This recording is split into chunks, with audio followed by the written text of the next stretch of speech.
Então, tudo aquilo que incomoda é nosso.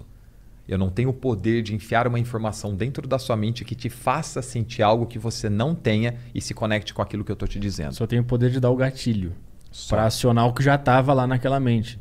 Só. E esse negócio de gatilho, porque muita gente hoje fala, isso me deu gatilho, apaga, deu gatilho e tal. Não é responsabilidade do mundo não acionar os gatilhos que tu tem, né? Não. É tua responsabilidade entender que eles existem e apagar eles da tua mente. Tudo é 100% sua responsabilidade. E esse processo de cura, digamos assim, eu acho que a gente vai entrar agora na tua técnica, né? na tua ciência, não sei como é que se fala. É uma medicina? É uma alternativa? Não, é uma técnica. Tá. Esse processo de cura, porque eu faço a terapia normal, psicóloga, clássica, e é saber de onde vem esse padrão que tu está fazendo e a partir daí, se tu estiver consciente e pensar, eu entendi de onde vem esse comportamento, na próxima vez eu vou ficar mais atento. E isso vai fazendo isso até virar um hábito. Esse é o clássico. Como é que a hipnoterapia se diferencia nessa situação? Com a objetividade. Existem hoje diversos métodos que te proporcionam entender que você tem um problema e te mostrar o problema. Só que saber do problema resolve o problema? Não. Às vezes é uma coisa muito comum. O que é hipnoterapia? Vamos lá, ao pé da letra. Hipnoterapia é um método terapêutico que usa a hipnose como ferramenta. Existem hoje dezenas de métodos que usam hipnose e, por consequência, têm o mesmo nome. Eles são iguais? Não. É por isso que muitas pessoas chegam para mim e falam assim, Bruno, eu passei por um processo de hipnoterapia e eu fiquei muito mal depois. Ou Bruno, eu passei por um processo de hipnoterapia e eu fiquei assim, eu fiquei assado. Eu falei, cara, não tem como te dizer o como você pode ou não, se você vai ou não ter resultado, para começar, porque a gente não promete em hipótese alguma, mas eu não consigo te dizer o que pode acontecer com você porque eu não sei o que você fez. Porque hipnose você aprende no YouTube. O diferencial não está na hipnose, o diferencial está no método que você aplica através da hipnose, dando profundidade para você realmente trazer aquilo que te trouxe essas emoções, esses padrões negativos. Então a hipnose nada mais é um potencializador, é uma ferramenta que faz com que você consiga alcançar aquilo que você até então não conseguia. Por quê? Se você tem um problema emocional, a gente vai resolver ele através de uma emoção. O que a hipnoterapia faz dentro deste processo, tá? Até que eu estava te dizendo, não adianta nada, como muitos métodos te proporcionam trazer a causa de um problema. Só que assim, quando você traz aquela emoção que te gerou o problema hoje, se você não souber o que fazer com ela, você só vai sentir o desconforto. Por exemplo, aquele cara de 35 anos, o João, que acessou aquela cena no berço e se sentiu abandonado e rejeitado, ele chora na hora da terapia. Aí você vê um cara barbudo de 35 anos chorando porque se sentiu abandonado e rejeitado no berço. Mas como assim? Não faz sentido. E por que isso acontece? Porque a nossa mente não sabe a diferença entre o que é real e o que é imaginário. Bruno, então me prova. Provo.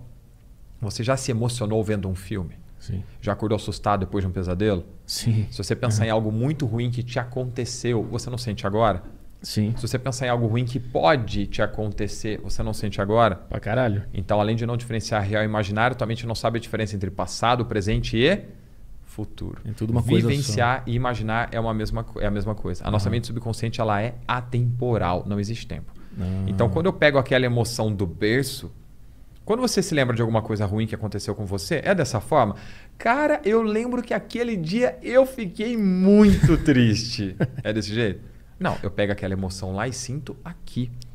Então, quando aquele cara acessa aquela informação do berço, ele sente aqui. Entende? Por isso que eu digo que o importante não é a cena que a gente traz, é a interpretação que você teve dela. Porque é uma pergunta muito comum. Bruno, é verdade que a nossa mente salva falsas memórias? Toda memória é falsa. Como assim, Bruno? Toda memória é uma interpretação de algo que aconteceu comigo. Por mais próxima do fato que ela esteja, ela foi a forma como eu vivenciei. Imagina que nós dois nunca nos vimos na vida, a gente se encontra por acaso na rua quando acontece um acidente de uma moto. O cara tá lá com a perna toda machucada, uma fratura exposta, e você é um cara tranquilo, sereno, você chega, olha e fala, pô, caramba, machucou. E eu sou um cara emocionalmente mais assim, eu falo, meu Deus do céu, acabou com o cara. Aí, beleza, o que vai acontecer? Eu vou chegar em casa e eu vou falar para minha mulher o que aconteceu. Você chega na tua casa ou fala para alguém o que aconteceu. Como é que vai funcionar? Você interpretou de uma forma ou de outra. Você chega em casa e fala, caramba, vi um acidente, foi feio, o rapaz machucou bastante a perna. Acabou. Chega o Bruno em casa e fala, amor do céu, você não viu o acidente que eu presenciei? Meu Deus do céu, aquele cara vai perder aquela perna, tava muito feio, tinha sangue para todo lado. Ou seja, aquele drama. Porque eu interpretei daquela forma. E a hipnoterapia, como é que ela funciona especificamente? Qual é o... Vamos lá, sendo bem didático dentro do processo. Vamos ajudar o João a resolver a ansiedade dele ou a melhorar os sintomas da ansiedade dele. Chega num ponto do processo, né, que o João já entendeu que a mente dele não sabe a diferença entre o que é real e imaginário. Então, imaginar dentro do processo e vivenciar é a mesma coisa, certo? Então, eu posso pedir para o João imaginar algumas coisas para mim. Lembrando que eu estou sendo muito didático dentro do processo, tá? Eu vou resumir uma terapia que leva 3 horas em minutos. Vamos lá, eu posso pedir para o João o seguinte, João, eu quero que você imagine, você adulto que está comigo aqui agora, que você vai voltar lá naquele berço e vai ajudar aquele bebê a se sentir melhor. Aí o João, como assim, meu? Eu vou falar comigo mesmo no berço, esse Bruno tá doido. Aí eu te pergunto, quem criou o seu problema? A minha mente? Quem vai resolver o seu problema? A mente também. Por que não é o Bruno? Porque o Bruno não tem acesso à tua mente. Eu não consigo entrar e fazer por você. Imagine que dentro do processo, a tua terapia é um carro, quem dirige é você. Eu sou apenas o GPS. Eu vou te dizer, faça isso e faça aquilo. Você faz se você quiser, mas quem sabe o caminho sou eu. Você tem a liberdade de fazer o que você quiser, mas eu sei o caminho que vai te levar até onde a gente precisa. Então, quanto mais você se permite, mais você se entrega, melhor. Por isso que eu gosto de dizer que eu não atendo qualquer pessoa. Eu atendo aquelas pessoas que realmente queiram passar pelo processo. Aquela pessoa chega e fala assim para mim, cara, eu tenho um desconfortozinho aqui assim, eu falo de 0 a 10. Quanto isso te incomoda? Um 5. Cara, você não está pronto para o processo. É uma pessoa que não está comprometida, não está engajada, não vai buscar fazer o melhor dela dentro do processo. Vai ter um processo medíocre, vai ter um resultado medíocre e ainda vai falar que o processo não funciona. Mas ele acessa, ele vai lá conversar com o João no berço sob hipnose. Ele está no estado de hipnose, é isso? O que é hipnose? Vamos lá, vamos contextualizar.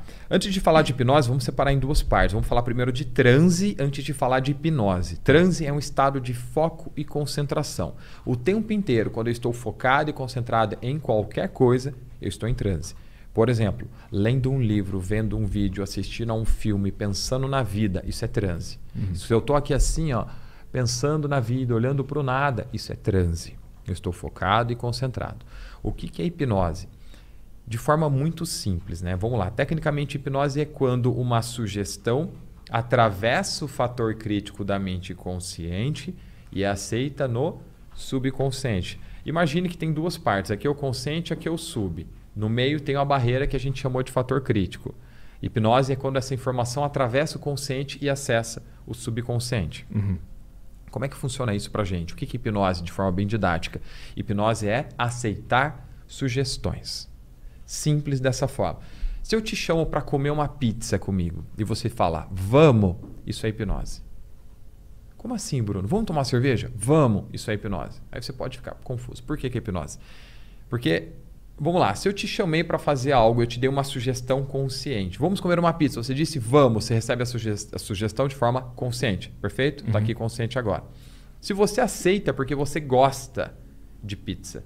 Gostar é emocional. Emoção está onde? Subconsciente. Então essa informação ela atravessou o fator crítico e foi para o subconsciente.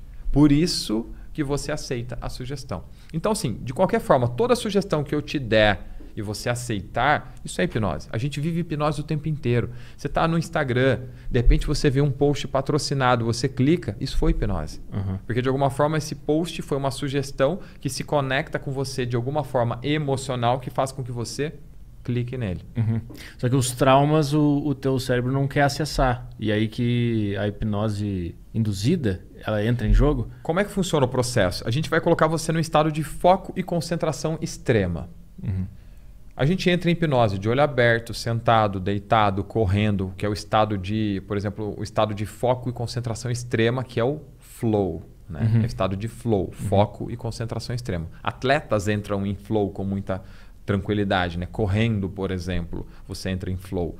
né? Então a gente vai colocar você nesse estado. E a gente pede para que você feche os olhos nesse estado. Bruno, mas a gente não entra em transe de olho aberto? Vou fechar o olho para você não se distrair. Eu consigo fazer o processo aqui agora de olhos abertos? Sim. Só que assim, tem a TV aqui do meu lado, é uma distração, tem aquela câmera ali, tem o ar-condicionado ali, tem várias coisas que podem me distrair. E dentro do processo, você precisa apenas seguir o que eu te peço. Eu sou o teu guia. Então eu tô aqui conversando contigo e de repente você se distrai com alguma coisa, você para de prestar atenção em mim, começa a focar naquilo lá. Só por isso que a gente pede para fechar o olho. Aí você está lá de olhos fechados e eu vou te dando sugestões que vão te colocando num estado de relaxamento muito bom, no qual você fica focado e concentrado em tudo aquilo que eu te digo. E você precisa apenas seguir instruções. Quer fazer uma dinâmica agora, bem simples? Claro. Vamos lá então. Vamos lá. Só um minutinho. Bem agora, a imagem sumiu aqui. Eu estou resolvendo o problema da imagem do podcast. De aqui. todas as câmeras? De todas as câmeras elas apagaram aqui. Putz, mas o áudio tá... O áudio tá beleza. ok. Caralho, e agora? A gente espera ou... É uma dinâmica bem simples. A gente espera. A gente pode falar de outra coisa enquanto isso. Londrina e Porto Alegre. Londrina e Porto Alegre. Caramba. Pra quem não sabe, eu e o Bruno aqui a gente tem a história quase que parecida. Os dois chegaram em São Paulo em março do ano passado. Um dia de diferença. Um dia de diferença. Eu cheguei no dia 13, tu chegou no dia 12. Dia 12. Cheio de planos, né? Pra trabalhar em São Paulo, fazer acontecer. E aí chegou o corona e parou tudo, fez lockdown em São Paulo e a gente teve que se virar online. É basicamente a mesma história. Eu vim para São Paulo, porque eu já vim para São Paulo faz uns 3 anos, né? Mês sim, mês não, a cada 2 meses eu estava vindo para São Paulo. Ou eu fazia um treinamento, ou dava um evento, ou fazia uma palestra, alguma coisa assim. E quando eu vim para São Paulo, que a gente decidiu vir para São Paulo, eu e a minha esposa, a gente falou, cara, agora vai dar tudo certo, né? A gente já tem uma base formada, já tem muito network em São Paulo, conhece bastante gente. E eu vim com 2 palestras contratadas, um evento programado para fazer de inteligência emocional de 2 dias. A gente tinha um monte de cliente para atender presencial, de repente, lockdown. Pum, acabou tudo. E todo mundo achou que isso ia durar 15 dias, né? Sim. Quarentena, 40, né? 40 dias, né? Só que assim, aí o negócio, os primeiros 20, 30 dias pra gente foi igual férias, né? A gente já tá aqui mesmo, acabou de chegar em São Paulo, vamos aproveitar, né? Aproveitar vamos em casa. Ficar em casa, tranquilo, né? Vamos descansar, Netflix, botar séries em dia. Porque eu realmente estava trabalhando muito, viajando muito para lá e para cá, Londrina, São Paulo. Então já estava meio caótico o negócio. Falei, vamos aproveitar, vamos dar uma descansada. Só que na hora que passou de 20, 30 dias, a gente começou, não, tá meio estranho esse negócio aqui, né? Não tá com cara que vai voltar tão cedo, não. Aí os clientes começaram a desmarcar, começaram aquela coisa. Aí daqui a pouco o evento, eu tinha um evento que eu ia fazer em maio. Aí a gente teve que empurrar o evento para o final do ano. No final das contas, o evento ficou para esse ano. Aí foi virando aquela coisa toda. A gente teve que se reinventar. Eu já atendia online antes. Só que eu atendia bem menos do que eu atendia presencial. Até por isso que eu viajava tanto. Só que devido à pandemia, isso foi mudando assim, de uma proporção absurda. E hoje mais de 80%... Voltou? Resolvido aqui. Foi. Show de bola. Problemas técnicos. Hoje mais de 80% dos atendimentos são online, cara. E muita gente que nunca teve quadro de problemas, de ansiedade e tal, começou a ter depois da pandemia? O que aconteceu? As pessoas já tinham, só que elas não sabiam. A pandemia foi a gota d'água dentro do copinho cheio, lembra? Da historinha do João. Então as pessoas já tinham. O fato de você ficar muito tempo sozinho, e até uma técnica de tortura essa, né? Você quer torturar um cara, você põe ele num quarto, né? E deixa ele lá, dias. Foi minha vida no lockdown aí. Porque eu tava num apartamento de 26 metros quadrados. Pois é. Eu tive alguns períodos bem ruins depois de um tempo. O início foi muito bom. Comecei a produzir mais na internet, estava mais agitado, não sei o que aconteceu. Mas depois de um tempo eu comecei a ter um monte de problema. Começou a bater, né? Começou. Eu já tinha antes, né? Mas acentuou. Eu achei que eu tinha me livrado. Vida Nova, São Paulo, vou trabalhar, tô seguindo meu sonho. Eu achei que eu tinha me livrado. E aí comecei a sentir de novo bem forte depois de um tempo esses negócios, esses problemas. Por quê? Porque quando você fica sem as distrações do seu dia a dia, você tem a oportunidade de olhar para dentro, né? Como se a tua mente começasse a falar, então, cara, agora que você não resolveu aquele probleminha, olha, dá uma olhadinha mais de perto para ele aqui. Aí começa a vir tudo aquilo. Porque assim, na correria do dia a dia, por exemplo, você tem um problema em casa, o teu trabalho te distrai.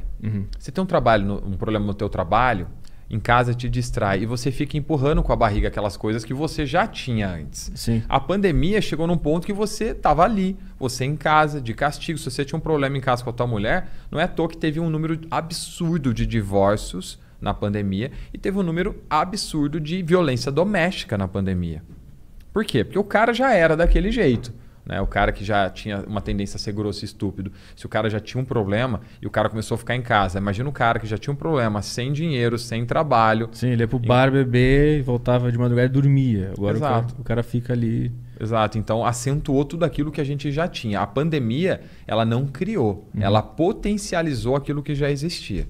Uhum. E as pessoas têm uma incapacidade de serem ou aguentarem a solidão ou a solitude, né? Que a solitude é a capacidade de estar ok, né?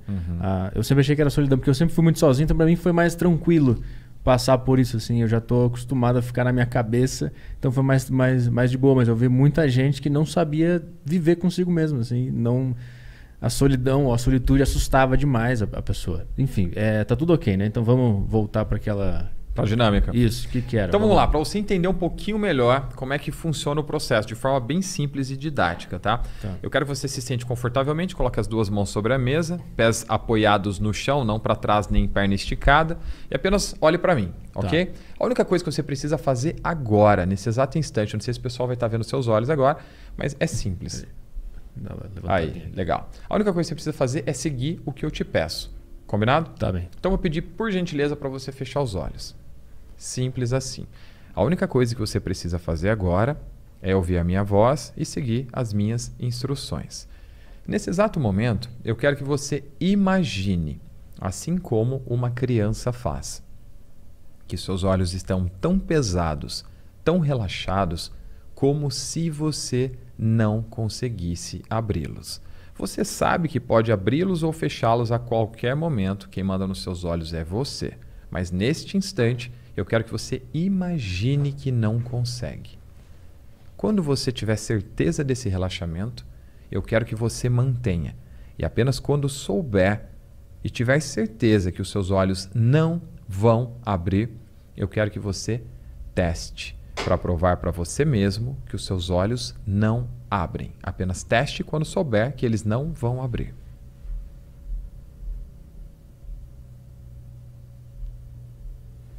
Ainda de olhos fechados. Muito bem, eu vou contar de 1 a 3. No 3, você pode abrir seus olhos se sentindo muito bem e disposto. 1, uma sensação maravilhosa de bem-estar. 2, uma respiração agora bem profunda. E 3, devagarinho, voltando por aqui para agora, abrindo seus olhos, se sentindo muito bem. Pode abrir os olhos no 3. 3. Não dá. Não dá, não abre. Vou contar mais uma vez de 1 a 3. No 3 você abre. 1, 2, 3. Porra, eu não acreditava. Cara, agora eu vou desmaiar aqui. Caralho, meu, eu ia roubar todo mundo na rua se eu soubesse fazer isso. Tô mal, que isso? Caralho. O que aconteceu, né? O Bruno dominou atualmente? Não. O Bruno te hipnotizou? Não. Por que você fez o processo tão bem e você realmente não conseguiu? Para quem acompanhou o comecinho, dava para ver que o seu olho estava assim, ó. Sim, ficou tremendo. Porque isso é um estado de transe. Né? Se você fica bastante tempo nesse estado, você começa a ter alguns sintomas que são naturais. A mão fica gelada, às vezes você vê a artéria aqui pulsando com mais intensidade. Se você ficar bastante tempo na hora que você abrir o olho, pode ser que seu olho esteja bem vermelho. E tá tudo bem. Todos os sintomas do transe. E faz parte do processo. E você foi melhor do que eu esperava. Cara, mas como é que, por exemplo, tu consegue fazer isso, mas o Caio não conseguiria, por exemplo? Porque são palavras normais e comuns. Não tem nada de diferente do que tu falou. O que difere o que eu faço e o que ele faz? Se ele falasse as mesmas coisas pra mim, não ia funcionar. Ou ia? Então, é que você, dentro do processo, lembra que você está consciente o tempo inteiro e que dentro da nossa mente subconsciente existe um sistema chamado sistema de autoproteção. Esse sistema de autoproteção, ele impede que você seja sugestionado o tempo inteiro contra a sua própria vontade, além do fator crítico que rejeita sugestões, lembra? Então, por exemplo, eu te peço para atravessar uma avenida bem movimentada, você vai dizer não, porque tem um fator crítico e lá dentro está escrito, é perigoso, então eu não vou. Então, é um sistema de autoproteção que te protege o tempo inteiro de forma instintiva. Né? O sistema de autoproteção é como se eu pedisse para você dá uma caminhada na rua e de repente escapa um cachorro bravo e vai para cima de você. Você precisa pensar para correr? Não, é instintivo, né? Teu cérebro produz uma química chamada adrenalina, joga no sangue, sangue na perna, você sai correndo. Por que isso aconteceu? Porque você está consciente o tempo inteiro e você só aceita sugestões que são legais para você. Sugestões que são boas. Se eu pedisse para você, no 3 eu quero que você coma a tampinha desta garrafa. O máximo que você podia fazer era colocar ela na boca e dar uma apertadinha. Você ia mastigar essa tampinha correndo o risco de quebrar um dente? Não. Você engolir isso aqui sabendo que ia te causar um mal? Também não. Então você só faz aquilo que for legal para você, aquilo que for positivo. Por que eu fiz isso com você agora? Porque você me conhece como hipnoterapeuta. Então, querendo ou não, para você eu sou uma autoridade naquilo que eu faço, então tem uma autoridade. É a palavra do médico. Às vezes, quando o médico chega e te dá uma notícia ruim, aquilo para você é muito impactante. Então, tem uma questão de autoridade. Isso não é por mim, é para tudo aquilo que você faz. Se é uma pessoa que manja muito de marketing digital, você vai bater um papo com ela, você presta atenção. Aquilo que o cara fala para você tem um poder muito grande. Você vai falar sobre um cara que mexe com outro, mesma coisa. Então, para tudo aquilo, tem pessoas que são autoridades naquilo que falam. Então, a pessoa tem entre aspas, né, um poder maior de persuasão e faz com que você aceite aquela sugestão. Entendi. O meu subconsciente sabia que tu é esse cara, então ele aceitou. Se ele fosse aceitou. Outra pessoa, não ia funcionar. Por isso que eu não consigo chegar na rua, olhar para um cara e falar, olha para mim, durma. É mais fácil eu tomar um tabefe do cara, né? Porque ele não sabe... Ah, entendi. Mas tu falou que tu não tem como sugerir coisas que são ruins para mim e eu vou fazer. Mas não tem uns caras que fazem isso? Tipo, vira uma galinha. O cara é ruim, então, o cara vira uma galinha. A famosa dentro desse meio da hipnose é o do cara que comeu uma cebola achando que era uma maçã. Né? Essa é a mais famosa de todas. Como é que isso funciona? Isso acontece ou já aconteceu? Sim. Pode acontecer? Pode. Para começar, se acontecer, vai ser num ambiente no qual a pessoa sabe que está rolando alguma coisa associada à hipnose de entretenimento. Não tem nada a ver com terapia, tá? Então, por exemplo, um show de hipnose. Até aqui em São Paulo, no dia 28 de fevereiro, se eu não me engano, vai ter um show de hipnose. Como é que é o nome? Magicamente. Magicamente. Do André Atier, do Sani e do Eduardo. Os 3 são incríveis. Hipnose de entretenimento com respeito. Tá? Para a família toda. Criança, vovó, titia, titio, papai, mamãe, todo mundo. É muito legal. Então tá, imagina que um cara foi num show de hipnose. Para começar, ele foi porque ele quis.